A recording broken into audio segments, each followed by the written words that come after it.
Welcome to episode 235 of In Touch with iOS, the show that talks about iPhone, iPad, Apple Watch, Apple TV, and related technologies. I'm your host, Dave Ginsburg, and my guest this week, he's back, Guy Serle. How you doing, Guy? I am Triple X. That's what I am. I'm seeing that right in the show notes. That's who I am. I'm Triple X. And based on our previous conversation, never mind. Yeah, never mind. But thanks for being here. We're glad you're here. I am glad to be here. And Jeff Gamet is back on the show. We always love having him. How you doing, Jeff? I'm doing well. You say you always love having me, but I've been here for the past several minutes. I know. I'm questioning why you say that. Because we love you. I thought there'd be a quiet week here since this is the recording a couple days before Christmas 2022 here, but there's a pretty good amount of news here this week we're going to chat about, including Apple actually talking about the AirTag, surprisingly. I think I'll have a good information from Jeff about the HomeKit, and we've got some good news, and I am actually going to talk about give a review of Apple Music Sing, as well as the Apple TV third generation 2022 version, which I have. So we got a lot to talk about this week. So why not just jump in and go into the news? And as I mentioned, the AirTags actually finally details what is new in the latest AirTag firmware updates, because they never tell us. So we've always been doing that ever since the AirTag has been out, and they never told us. So they have released two firmware updates since November, and the company still had yet to give the details, but they got some notes here. It was a support article on Apple's website. The company now details that the firmware is up to date, and it is working with AirTag and precision finding. And really what that is I have a feeling that it's got something to do with the stalking thing, maybe. It also does resolve an issue with the accelerometer not activating in certain scenarios. So it's good to see that we actually have some details as far as that goes. But as we know, the firmware update is not intuitive. It just happens. What do you think, Guy? I'm kind of confused by the first part of the update, which was major finding, and then the second part, which is stalking protection. So it's like, well, if you really go out of your way to be a stalker, we're like dot to dot right there. Now, the whole stalking thing, I don't really know what else Apple could do beyond what they were already doing, which is to alert you when you have an iPhone that there's an AirTag not far away from you that doesn't seem to be moving anywhere, that's not on your list of approved devices. Right. Beyond that, people who use any kind of tracker to stalk people, you are scum, and you deserve to be in the lowest pits of hell. All right. Well, glad you tell us Except how for you me, feel. of course. Yeah. How about you, Jeff? What do you think? Well, first, apparently I need to swing by Guy's place and pick up an AirTag that I accidentally forgot. Oops. Sorry. Okay. So the precision finding, I thought part of that was so that you were getting even better location information when you're at an AirTag that you're trying to find. You know, like when you're using Find My just to figure out where the AirTag is. Right. And then as far as the improvements to help protect from stalking, okay, Apple has already gone above and beyond compared to all the other companies. And they're doing even more now, and Apple is setting a very high bar for personal protection and privacy with tracking devices. I'm still amazed we are this far into the life of the AirTag, and Tile is still able to skate by without having done anything to really protect people from stalkers, and they're still really not being called out except for when I get on my soapbox and rant about this every time there's an AirTag discussion. Well, the biggest thing is Tile doesn't have any money and Apple does. Money. Apple has more visibility. But you'll get people that'll say, but Tile, there's just no massive tracking network like you have with and what good are they? AirTags. And then what good are they? But also, no, they actually do have a really good tracking system. Anytime someone buys an Echo device, that extends out the tracking system for Tile because of the Sidewalk platform. And anyhow, so there are lots of devices out there that Tile has partnerships with for aiding with tracking. And anyhow, good on Apple, and come on, Tile, step up your game. Yes, step up.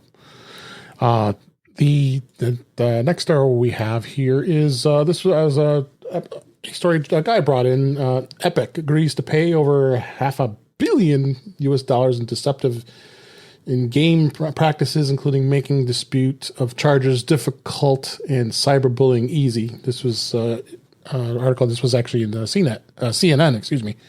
Why don't you go ahead and tell us what your thoughts are on this with Fortnite and Epic Games? They're paying this settlement.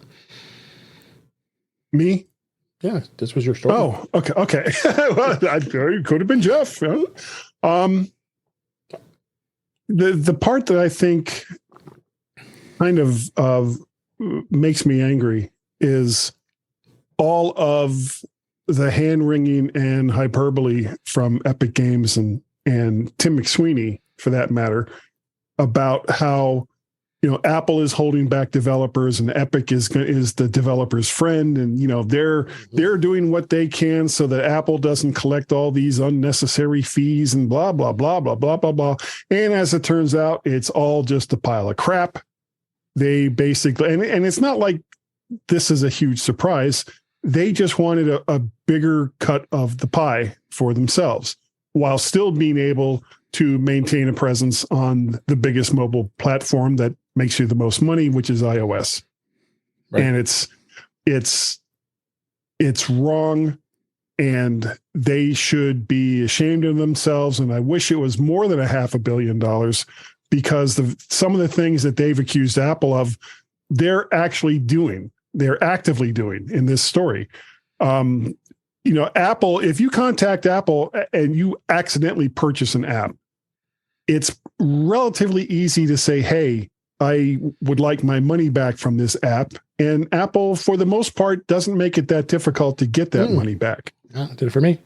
Yeah. And Epic, in the meantime, we just want to hold on to all the money. And, they're a super greedy corporation. And I'm just not really happy with them and Tim McSweeney. Tim McSweeney should get coal in his stocking this year for Christmas.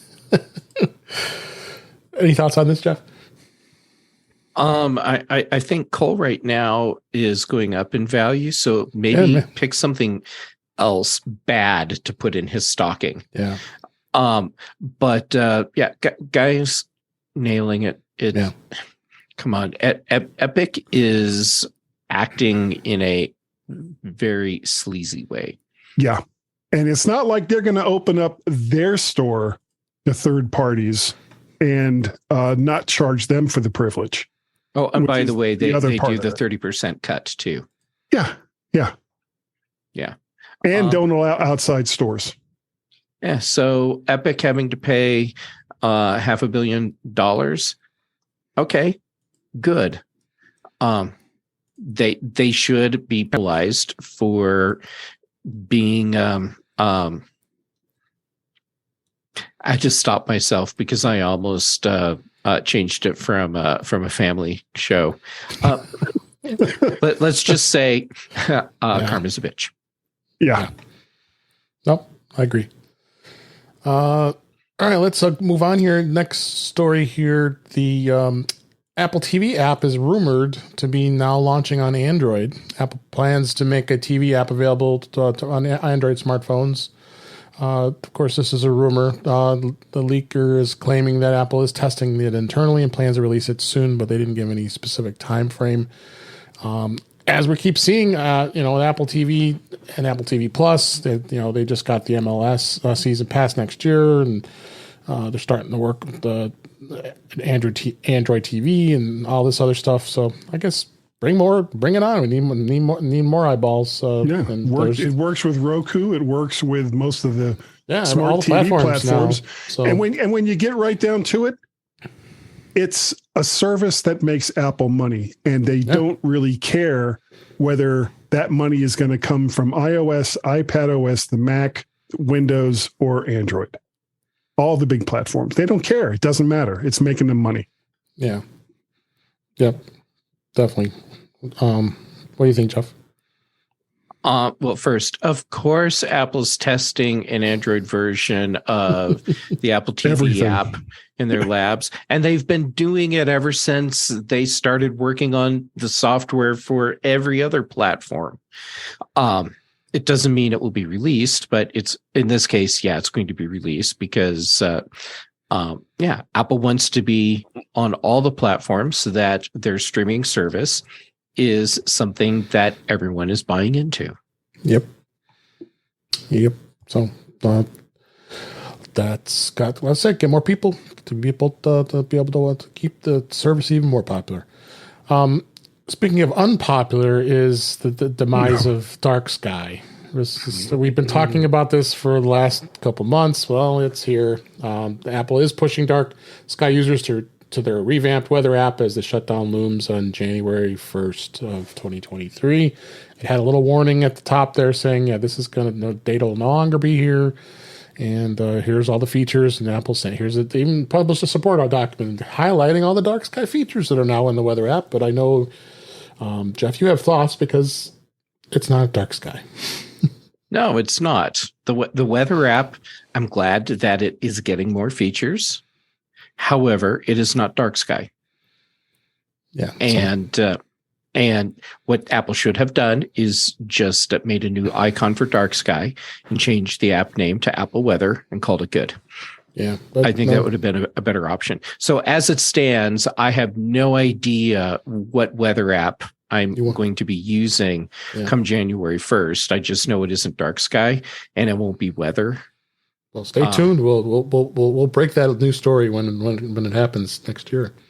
I have several weather apps on my iPhone right now, and I keep looking at all of them in succession, trying to find the one that does what I need. I need an app that's DarkSky.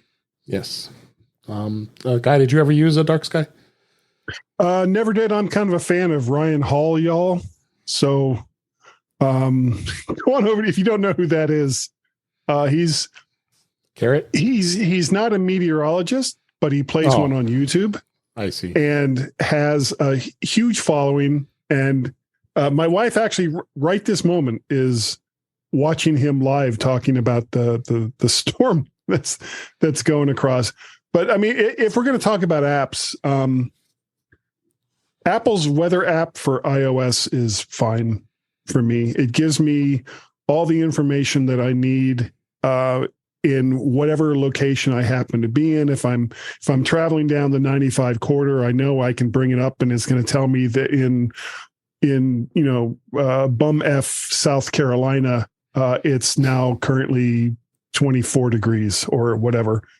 So convenience, and it's not that dissimilar to the cars, the Waze versus Apple Maps debate, where Apple Maps doesn't have all the features, but it's got all the features that you need, whereas Waze gets so far down into the weeds that it can be difficult to find what it is you're looking for. Right. All right. Next story here. AirPods recovered after a Find My tracked down the thieving hotel employee. A hotel guest used the Find My app to help police track down her AirPods after items were stolen from her room by an employee. This was during the Formula One Grand Prix weekend back in June, and she discovered that her Louis Vuitton purse had and some cash had disappeared from her room, and then they found that her AirPods were gone. But then they were able to find the Find My, and it actually found her AirPods, and the police arrested the person who took them. And that just tells you, don't steal Apple products. Right, Jeff? And it's not like this is the first time that this has happened. I mean, this has happened multiple times. And idiot thieves, I mean, if they were smart thieves, they wouldn't be stealing stuff, I guess. But idiot thieves go ahead and steal stuff that have a great big hand raised into the air saying, "Here I am," and they get caught all the time. Yep. It makes me more thankful that we have Find My and our devices can be easily found. Mm-hmm. Stealing is bad. Okay. We've established that baseline. Okay. All right. Now, when you are in a position of trust and you are stealing, then there's a special level of hell for you. And right next to Tim McSweeney. Right. Yeah. Yeah. Hanging out with Tim McSweeney. Yeah. So someone like this who's going in and cleaning rooms in a hotel, that is a position of trust. You are trusting the person that comes in to clean the space and to respect your property. Yeah. And so if you're going in and stealing from hotel guests, shame on you. Yeah. Yeah. You need to go to jail. Naughty person. Just the rule here is make sure you have Find My enabled. Because I've heard plenty of people say to me, "Did you have the Find My app?" I talked to somebody I was helping. I lost her iPhone was stolen. Did you have Find My turned on? No. Well, I guess your phone's gone. Yeah. Why do people not have this turned on? Yeah, I don't understand. Paranoia. A lot of times. Sorry, you lost your phone. Because it's on by default is the thing. Right. So you have to physically go into the phone or whatever device it is and turn it off in each time. And if you're that paranoid that you're being tracked, you probably shouldn't have a phone because they can track you with that as well through cell towers and all the rest of that. Yeah, so you're not really helping yourself. Something got goofed. Next story, Matter enabled Amazon Echo devices to work with iOS soon as phase 1 rollout is now complete. With the official launch of the new Matter standard for smart home accessories in November, Amazon has announced that it's planning on adding Matter to support to all their Echo devices, to its Echo devices, not all of them. And they confirmed on Monday that the phase 1 rollout is complete, while phase 2 is going to be expected next year to support for iOS. Again, they're talking about here the phasing in of all this stuff and being able to use it with the HomeKit, and it's kind of good to see. There's so many Amazon devices out there, but I seem to remember the discussion that Amazon's lost $10 billion on the Amazon or the Echo world, but that's good to see that they're supporting iOS. What you guys think? I mean, you create a bunch of really super cheap devices that people don't really know how to use with a way to make them do stuff that people don't really understand. And it's like with Android tablets, they ended up being regulated to a drawer in the TV room and never seen again because people can't figure out what the hell they're going to use them for. Whereas with HomeKit devices, because they cost a little more and the methodology of making them do whatever the hell it is that they're supposed to do just seems to be a little more straightforward. And it also doesn't help Amazon that they keep going, okay, well, here's the Echo Dot. Oh, sorry. No, not that Echo Dot. We're not selling that after 2 weeks. Here's the new Echo Dot. And then here's the new Echo this and the new Echo. It's like, come out with something, have it on the market for 6 months to a year, at least. And if it doesn't sell, then do something else. But don't just keep updating products that aren't selling in the first place and expect to make money. Yeah. Well, there it goes. And for those of you who don't know what Matter is the new standard. Now it's being supported by companies such as Apple, Amazon, and Google to make smart home devices interoperable across multiple platforms, which is a good thing. You have some Amazon devices. You think this is something good, Jeff, having this support? Yeah, and as much as I would love to jump on everything that you were saying, Guy, and offer my perspectives on it also, I will save it for when Dave says, let's have the voice assistant device slam show and then buckle up. That's a good topic. We might do that. Well, count me in. All right. So instead, I will do my best to focus on just Matter. Okay. So Amazon announcing that they are phasing in Matter support. Good. And all of the other players in that game, they're phasing in support as well. If you want to say, oh, yeah, but Amazon, they're falling behind on it. No. Yes, Apple has rolled out Matter support. Google and Samsung have both rolled out Matter support, but there's more to come for all of these companies. And then keep in mind that there are no devices being sold today that are Matter native, meaning you can't go into a store and pick up a package for like a smart light or something, and it says Matter compatible on it. But you can probably update those devices for Matter support. Maybe. Where we are right now in the Matter adoption game is at the very, very beginning. And I remember we talked about this some on Mac Voices Live a while ago, and I said I have concerns because I'm concerned about compatibility and interoperability. And someone was like, no, here's how Matter works, and so this is what it means. And I was like, okay, cool, thank you. I need that clarification. And it turns out, in this case, I hate to admit I was right.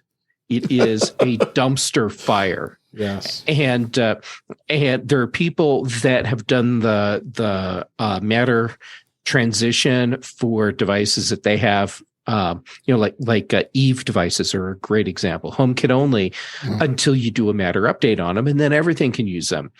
Except all of a sudden you have Mac users or HomeKit users saying, "Hey, this feature that I was using before I updated to Matter is gone. It doesn't work." So we're seeing problems like that. We're seeing issues where if you want to have a device actually join or get updated to Matter and then join your Matter network, in some cases, well, you kind of have to use an Android device. And once you got it set up, now you can use it with everything else. And then in other cases, it's like, well, you can do it, but you got to use just the manufacturer's app to get everything set up. Oh, by the way, all of you people that are in the Google Home or A Lady ecosystem, you're going to have someone with an iPhone come over because the app is currently available only on iOS. So I'm not concerned about Amazon being behind right now because there's no lead. Yeah, there's no lead right now. Yeah. But I am excited that ultimately we will have better interoperability. There has to be. Yeah. And, long time coming. Yeah, long time coming. Last story here, and it was announced earlier this week that it was rumored that Apple was out of the running for the NFL Sunday Ticket. We've been talking about that for the last few months. Well, today was announced as we record that Google, YouTube, and YouTube TV is officially going to be showing all the NFL games next year with a big major deal with the National Football League. They did confirm that it's going to be on the YouTube primetime channels and YouTube TV starting in 2023. So it's moving the rights away from DirecTV, which had them since 1994. So it's quite a move here. So I think it was a good move, in my opinion, on this on NFL's part, because I think YouTube is a much better audience. I mean, you have the platform that they have YouTube TV for cable subscribers. or I should say streaming subscribers that have many of the channels. So I think this was a good thing. And the commissioner, Roger Goodell, said that this was going to be a good thing.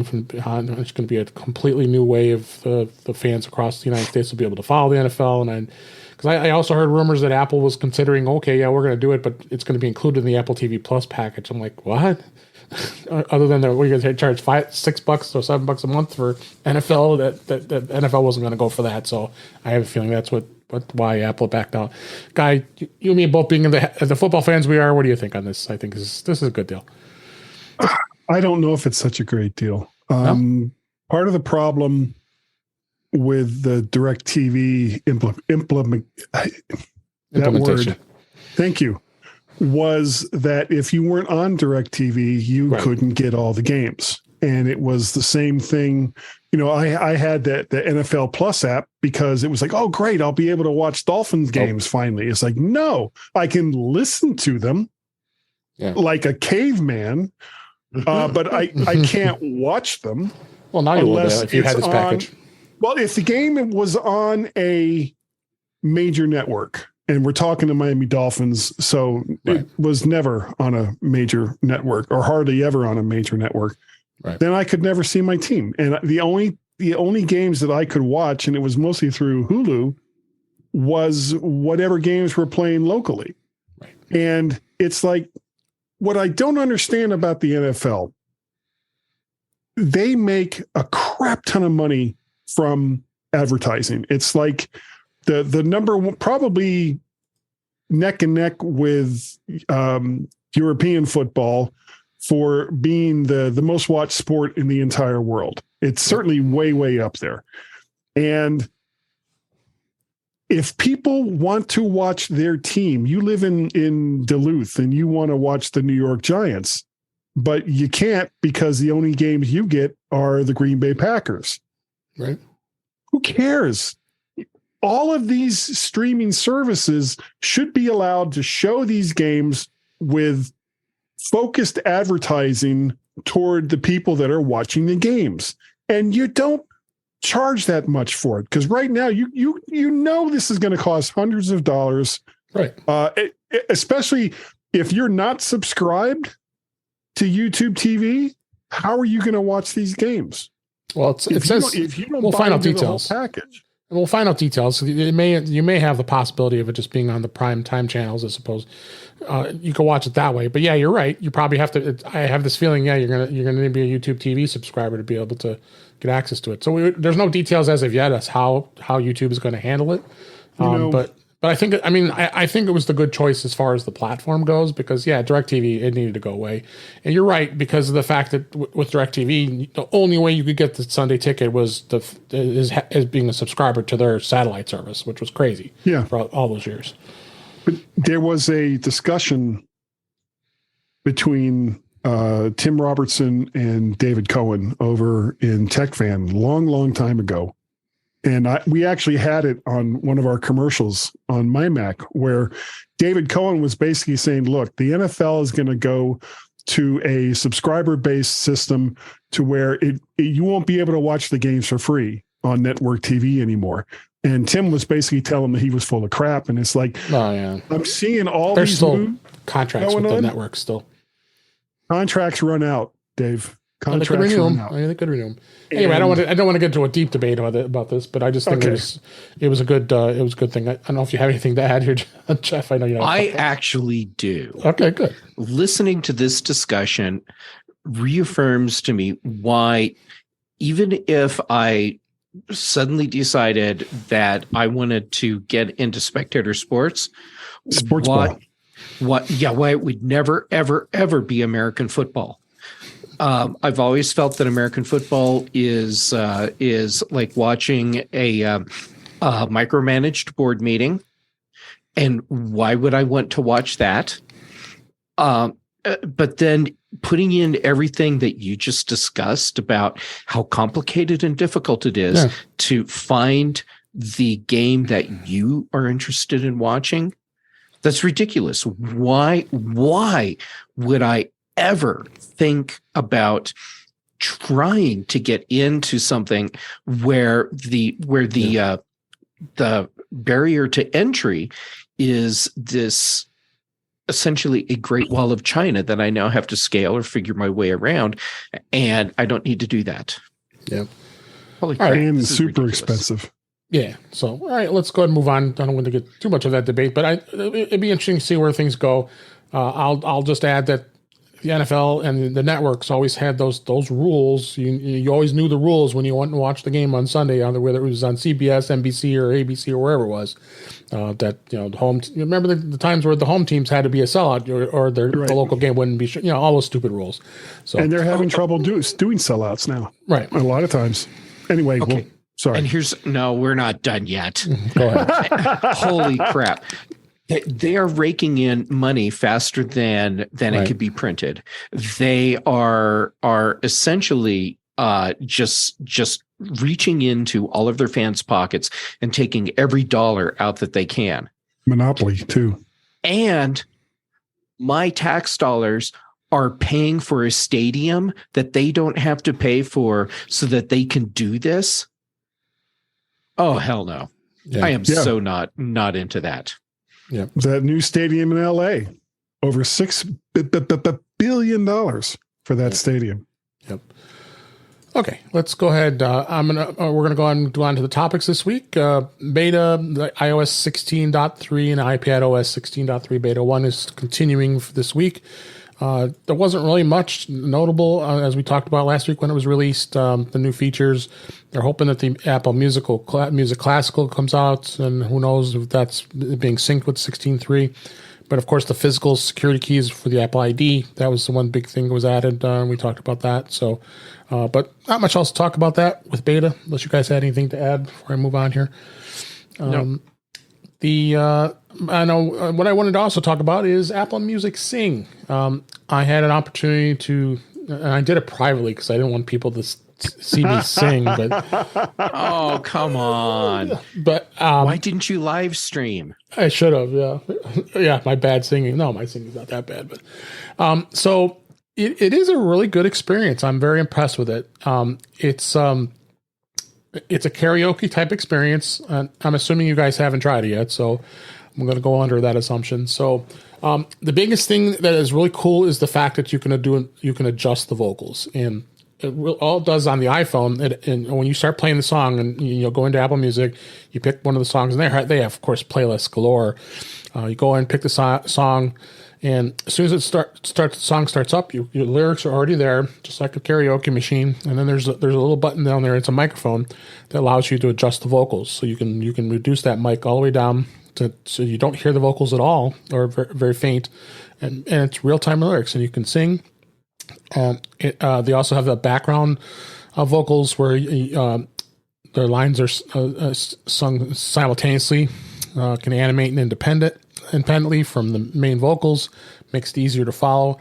They even have a duet view, which I didn't try, that multiple vocalists show on opposite sides of a screen to make duets. So they're really kind of tapping into this this karaoke world here, that maybe more people are going to be doing karaoke from home than ever before, because this is so easy. You don't have to have the big giant thing with the microphones and all that stuff like people would buy. It's right in your iOS device or your Apple TV for that matter. The other thing I was going to mention too is the Apple TV. I was a little perturbed with the fact that you can't. This is the microphone vocal reduction is limited to the third gen 2022 Apple TV 4K, which it is. It is limited to just being able to adjust the vocals. Any of the other older Apple TVs, which is kind of disturbing, the fact older. The 4K last year was 2021. So I mean that's not old in my opinion, but No. but any of those older ones, it will still have the same experience of the lyrics still scrolling up on this big screen for you, but you just won't be able to reduce the vocals like you would normally with the karaoke. But the way you can work around that is, and I tried it, is you could just AirPlay your iPhone to your Apple TV, and voila, you can just do it from your Apple TV, and people can do it. You can hand them your iPhone and do it that way if you wanted to. It was a kind of a fun experience. I see this becoming becoming relatively popular, and it really does it really does a good job with it. And I highly recommend checking it out just to see if it's something you'd like to do. So I was thinking back. I remember doing karaoke when I was in Ireland many years ago. Oh, I was in a pub in Roscommon, Ireland, with my wife and family, and I was up there. I had a few Guinness, so and the song I picked was Bobby Darin and Mack the Knife. So fun. So yeah, I had it on video. It was back many years ago when you didn't have the iPhone didn't exist yet, so. It was a bad video, and I don't know where it is now, but I hope it's buried somewhere. I hope it's on YouTube. No, it's not on YouTube. So speaking of YouTube, Meg wants to hear you sing. That I didn't look at YouTube yet. That's my sister-in-law. Yes, it is going to be good for Christmas parties, Meg. Thanks for. We're going to probably do that during our Christmas time here. So, and it will be filmed, Meg. Yeah. So you will be expected to participate. She may have to film it, so I'm not filming it. So, I am looking forward to these videos. Yeah, this is gonna be scary. So it's a good experience. I think it's a lot of fun. I don't know if there's anything you guys would be interested in, but who knows? You go hang out with family and friends. This is a perfect opportunity during the holidays. You can take advantage. I expect I'll be doing this. Over the next few days. Yeah. Honestly, the only reason I haven't played with it yet is because this just feels like a group thing to me. And I wanted to try it just sitting here home alone, singing along with it. No. Which is funny. Why should I feel weird and awkward about that? Because I'm home alone. My cat's not going to tell anyone. Yeah. Until she climbs on you. Guys, daily karaoke. Yeah. It's going to be great. While going to work. Yeah. Yeah. Every day. Yeah. Guy sings 9 to 5. What a way to make living. Yeah. So it's going to be super cool. And I would definitely recommend checking it out. It's something you like to do. So the other thing I want to talk about a little bit is the Apple TV. I have the 3rd gen 2022 model. Been playing around with and checking out. It is a bit faster. I've noticed. It is lighter weight too. I know I've compared it to a couple of the other models.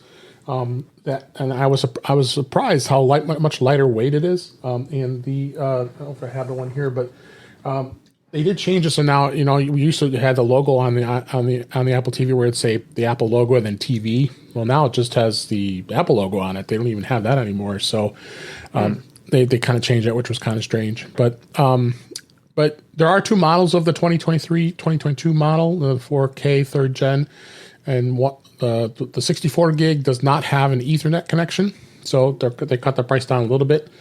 It was down to I believe $129. So pricing is becoming much more reasonable, I think.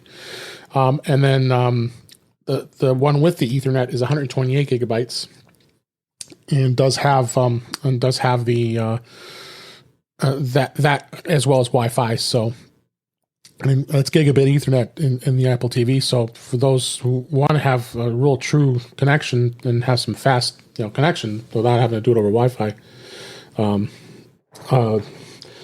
you definitely need to check that out. So the Wi-Fi is at the latest version, the 802.11ax, and the Bluetooth technology is at the 5.0 wireless technology. So it's all up to date and current.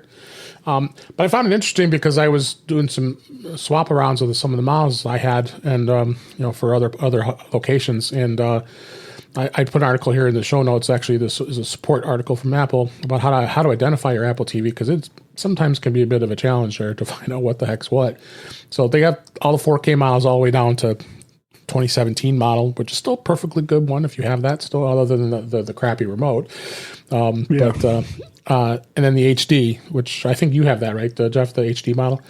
Yep, I'm still rocking an HD. It works great. Yeah, I've got an HD upstairs, and I've got the first gen 4K downstairs. Yeah, until my television dies, I can't justify getting a 4K Apple TV. Well, I suppose if my Apple TV died, then I would just get a new one with an Ethernet port on it. Yeah, but yeah.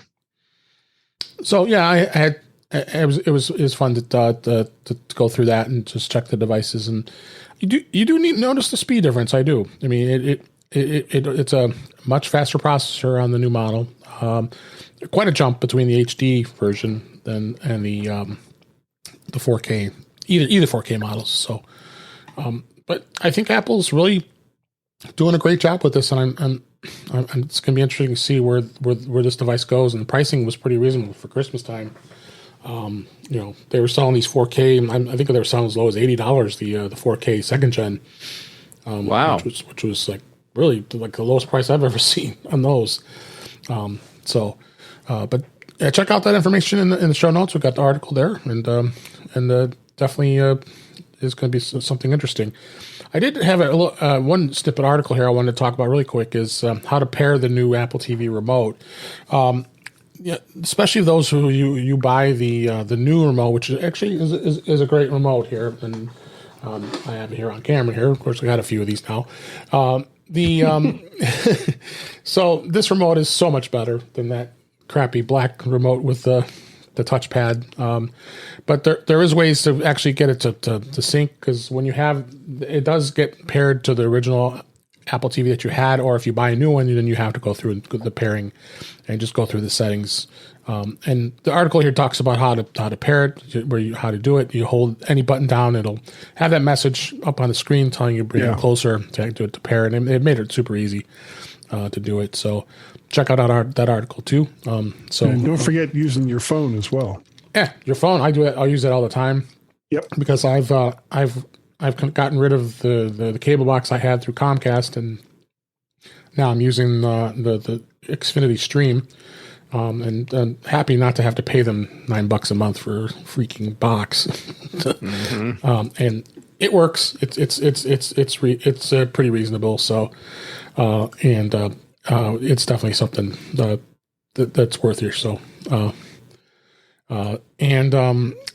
let's go ahead and move on here to Davinci Resolve. Davinci Resolve, the video editor, it's a super powerful application, and it's a great Final Cut alternative. And they just, as we record this today, they just released the version for it on the iPad today. The Davinci Resolve for iPad is available in the App Store. I know, Guy, you've been a big user of Davinci Resolve on the Mac, and I wanted to and we talked about this last week because they had just announced that it was in beta, and then I said breaking news today that it was released this morning. So lucky us I haven't had a chance to spend much time on it. I know you haven't yet as well. But do you think this is going to be a good experience on the iPad, Guy? That once is it also free? It is free.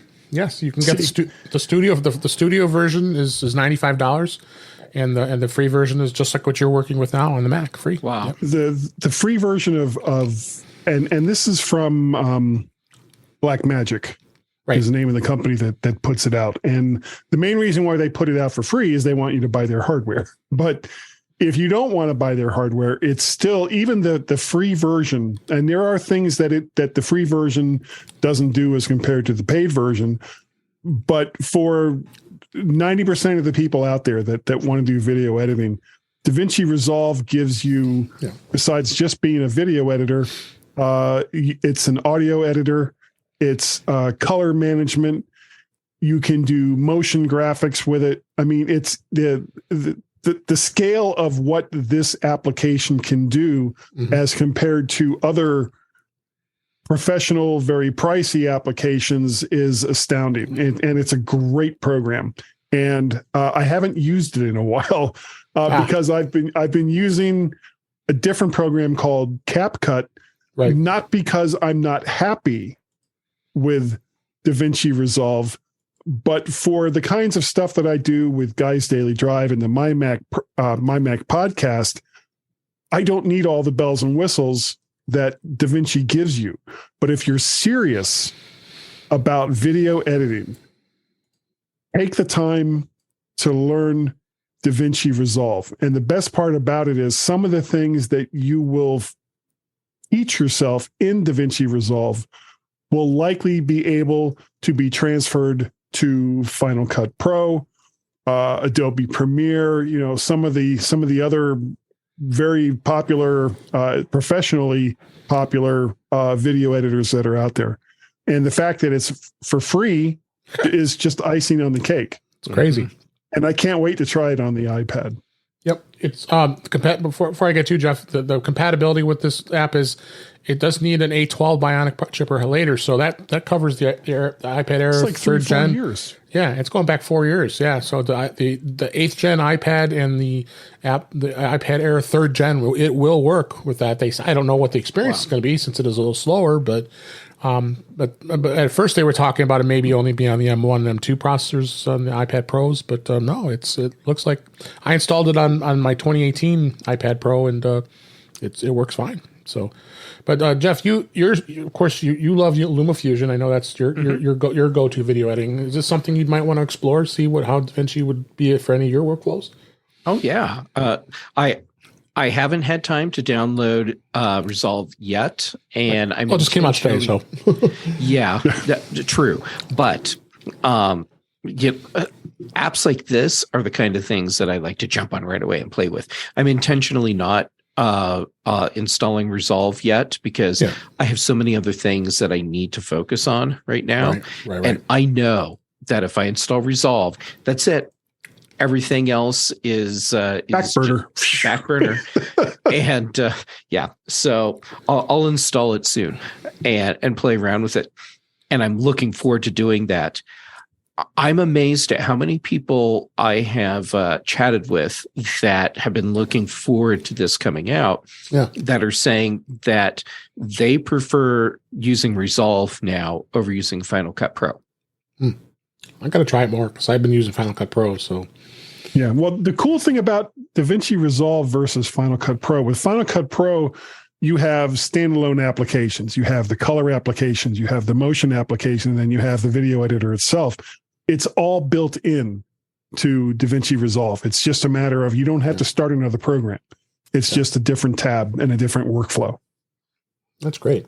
So check it out. I've got links in the show notes for DaVinci Resolve where you can download it right to your iPad, and it's definitely worth a while app. It's free, and we always like free, especially when it's really good apps. Yeah. Exactly. Now we have to talk about something not so good. Apple pulled the new Home app architecture in iOS 16.2 as users complained about HomeKit issues. That was a new feature that was added there, and then when they went to go upgrade, and it broke. Did you upgrade, Jeff? Or did you hold off? No, I upgraded, and the upgrade process was janky as it was janky. Careful. Yeah, it was janky, and that should have been my first red flag. Yet I persisted, and did get it to install.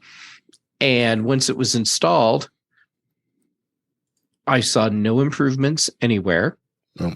My HomeKit issues that I had before installing the update are all still there.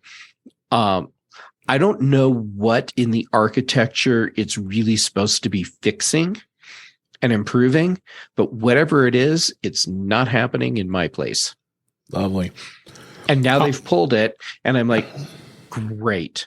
So, well, am I sitting on a time bomb now? And is it a situation now where at any moment I could try and do something through HomeKit, and I have a cascading failure, and my entire smart home setup is host?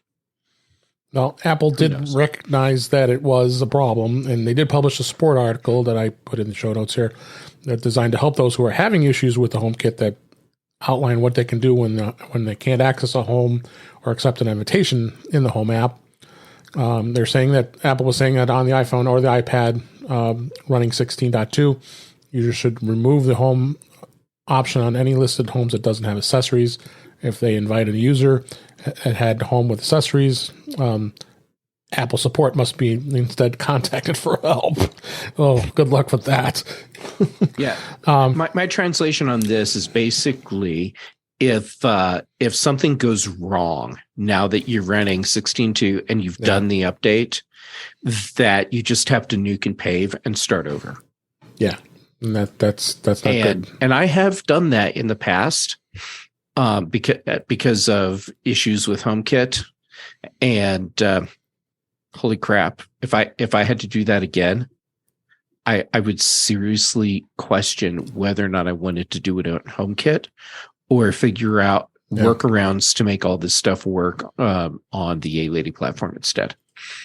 Yeah, no, I agree. And right now, as we said, that Apple has reserved as far as it's not going to install. So they have blocked it from upgrading at this time. So go figure. Another notch of HomeKit's woes. So we let's have so many notches here. Yes, we do. That the tree we're chipping these into is ready to just fall over. Yes, that absolutely. Another thing I want to talk about here is the Apple Watch. Hitting all of them today. The Apple Watch has found its GPS independence from the iPhone at last, and Apple Watch has had its own GPS since the Series 2 arrived 6 years ago, but the watch had also relied on the iPhone's GPS whenever possible. That has changed with the latest models. So it's saying this because of battery issues, wasn't it? Mm-hmm. Yeah. So the Series 8 and the SE2 does include that, and on the Watch Ultra, of course, does include that. And now that it's its own independent GPS, which I thought was good to hear. I'm still sporting the Series 7, so I don't have that option, but they did explain, like it says here, that it was Apple Watch battery life that was causing the problem, where they opted to pull it from the iPhone instead. So this is good news. Can I ask you guys? Let me ask you guys' opinion on something. Yeah. I'm still on Apple Watch Series 5. Is it worth it for me to go to the 8, the regular 8? I mean, I would love to go to the Ultra just because it's got a slightly bigger screen, and I'm like the Incredible Hulk when it comes to my size. But I guarantee you that I'm not going to spend $800 on a watch that is potentially out of date in a year or two. But would it be worth it? I mean, would the additional features of the Series 8 make it worth it versus a Series 5? For me, that decision, I had to go through the same decision, but for me it was 4 to 8 instead of 5 to 8. And even with a 4, I still had to sit down and really look at the features and decide, are there features now that I want that aren't available on my current Apple Watch? And ultimately the answer was yes. And so I went ahead and did the update. But still, it was not a no-brainer. I had to really look at it and decide if there was enough going on, which I guess is a testament to the quality of the Apple Watch, because even with the Series 4, I was looking at a Series 8 and thinking, well, maybe not. And yeah. And I think if I had a 5, I would be in the same boat, just trying to figure out, are the features there that I need? Because if you're thinking, I'm going to do it because I want a faster watch, for practical purposes, you won't be able to tell the difference. Yeah, if you're doing it because you really, really want to have the larger screen in the smaller space, okay, yes, that's a thing. But unless you're using features that push all the way out to the edge of the screen anyhow, you're probably not going to be able to tell a difference. Yep. The screen's brighter in the sunlight. Okay, that's great. But you have the ECG feature already. You have fall detection already. Still updating 9. You have 9.2. And I'm 62, so those things are important to me. Yeah. Old. Yeah. And I have the Series Old 7, guy. and I'm the Series 7, and I didn't see any compelling reason to upgrade this year, so I held off. So I'm thinking I might hold off until the 9 comes out. So we'll see. yeah, absolutely. If I find like some kind of amazing deal on a Series 8, then I might do it. But otherwise, I don't think I'm going to spend full price. Yeah, I think I saw. I think that's totally reasonable. There's some deals, but that's like $50. It wasn't a huge deal. Yeah, that's not enough. Yeah. You know what? Watch for a deal on Amazon, and if you have an Amazon credit card, just keep banking up points and use the deal and your points and chop that price way down. There you go. Well, I also have like $700-800 in Apple Cash. So there's that too. Yeah. And there's that. Yeah. I use the crap out of my Apple card. Oh, hey, it's worth it. It is. Last topic I wanted to hit tonight is the Apple combining 2 Apple IDs. It's always been a pain point for me, and I found this article that was just released a couple weeks ago here that you can't combine 2 Apple IDs, and they're saying and you still can't to this day, and you absolutely cannot. I mean, but there are some steps you can take to reduce the problems and confusion of having more than one. My problem was, it went back in the old days when we didn't have that option of family sharing, and you didn't have so I set up an account that was my purchase account, and I have a setup for my iCloud account. So it kept it separate. Like so many of us, and then that purchase account is shared by myself, my wife, and I'm sure others do that too when they're sharing it with their families, because you don't want it to be you didn't want it to be separate. But now I've had that purchase account for what 15 years, because it's every app I've ever purchased is on there. So why would I want to get rid of that account when I would lose all those apps that I've downloaded over the years? I mean, yeah, granted, there's probably a lot of apps that are not there anymore, but maybe I need to start moving the purchases over and then kind of weeding down. I could possibly do that. That might be a good alternative. But that's one of the resolutions is to put everything on family plan. So technically, my family doesn't need to have that account. Well, they kind of do if I want to share apps, but so it really is a difficult thing here, and there really is no effective one. I've gone through some of the things that he talked about here, and that's what you got to decide. Is it definitely go family sharing if you have a family. That will help that resolution I just talked about. But I don't think there's really anything else you really can do at this point. And you're like I said, Jeff, you're in the same boat, right? I mean, I have 4 Apple IDs. Oh, wow. So you're even worse than me. Yeah. But I'm doing what you're doing. I have one Apple ID that's primary for all purchases. Yeah. A second Apple ID that's primary for all of the data related stuff. Right. And then I have the 2 other Apple IDs because of all the stupid reasons that come up along the way. Yeah, testing. I do have an alternate Apple ID that I use just for testing purposes. Like if I'm using a device, I don't want to sign it onto my own account because it starts syncing everything. I'd like to experience it being a new account. You could do that. Yeah, I mean, just like if the Apple One bundle, I wanted that to be synced with my iCloud account and plus my iCloud account is also Mack.com, which I don't ever want to lose because I have that. I mean, who wants to lose your Mack.com email address? So I'm not touching that account.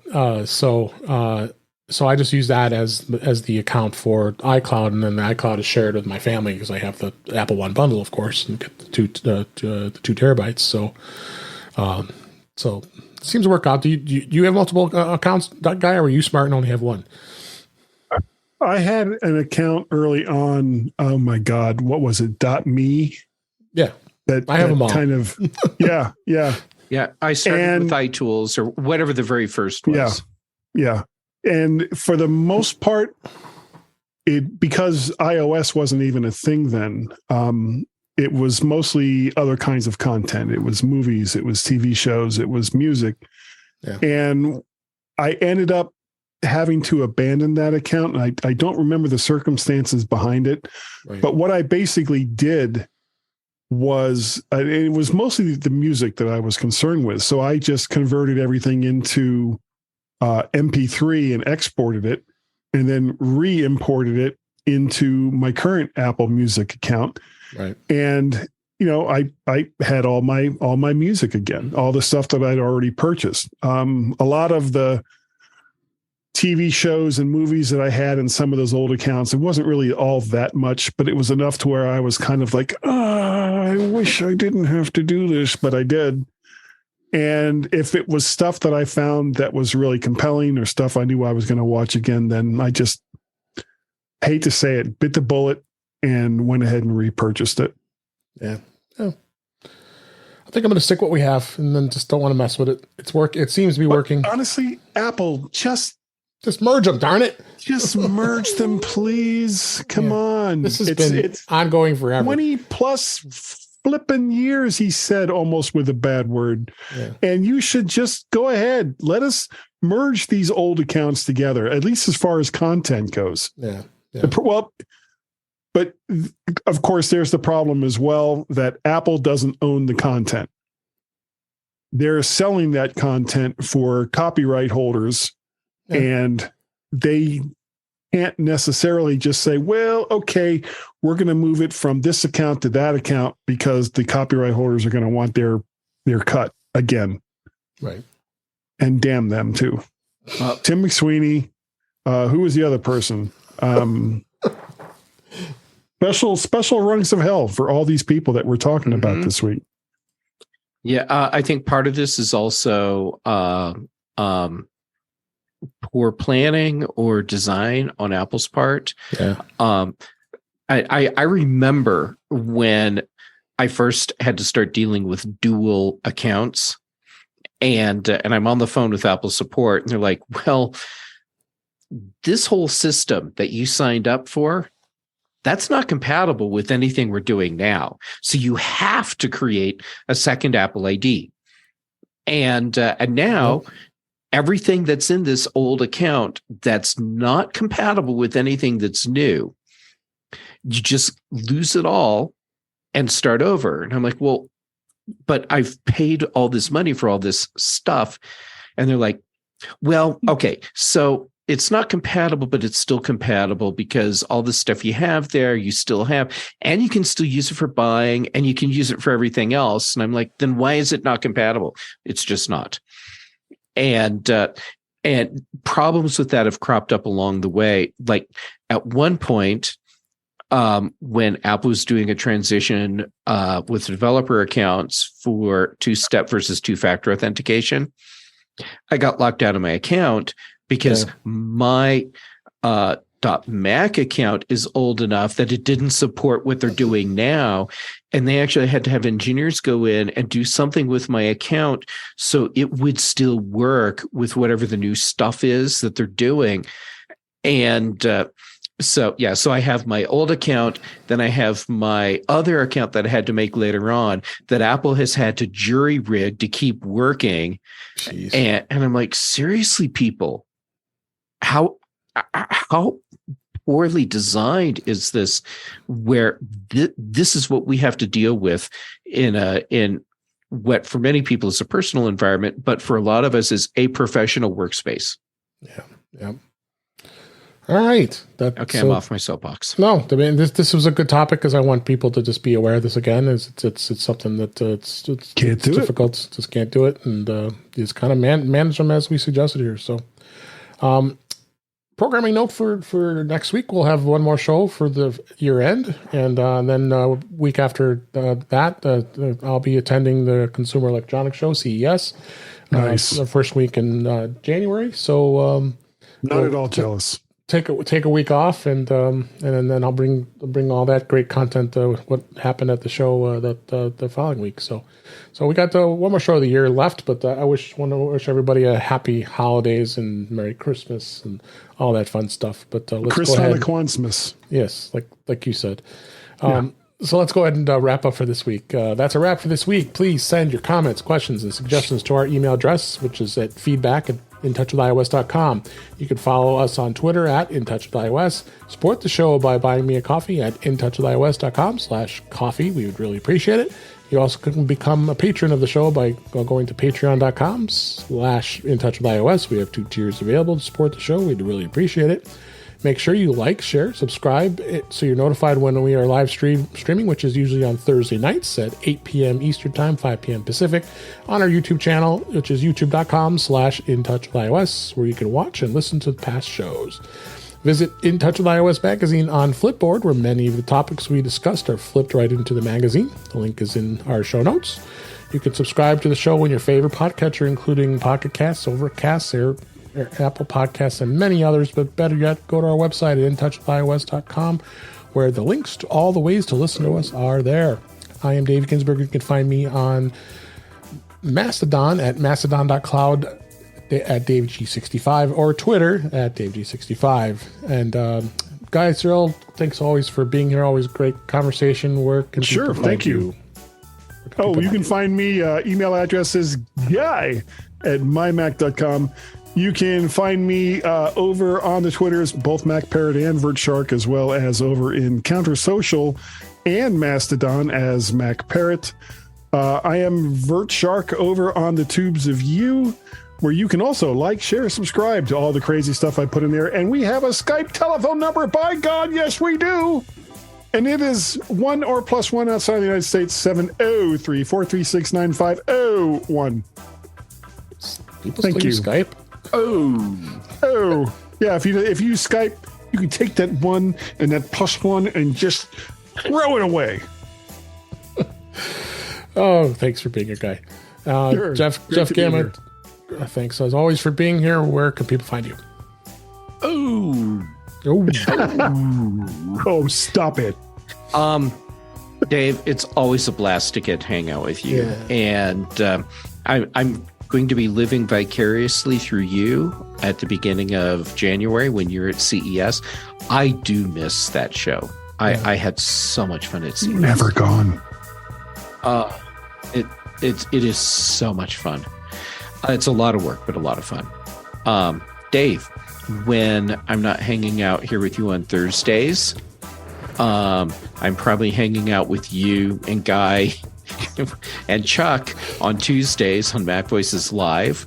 Yep. And then Thursdays early in the day on the big show, and then Fridays early in the day with you, Dave, on the Mac show, and then on the Context Machine, because Brian Chaffin and I have teamed up again.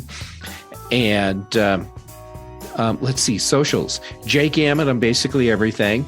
Mastodon for me seems to be hopping now. So Jay Gamet on Mastodon, Twitter, Instagram, whatever.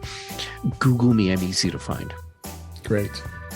And thank you for listening again. Happy holidays, Merry Christmas, and hope you have you got some great gifts when you come back and listen to us next week. And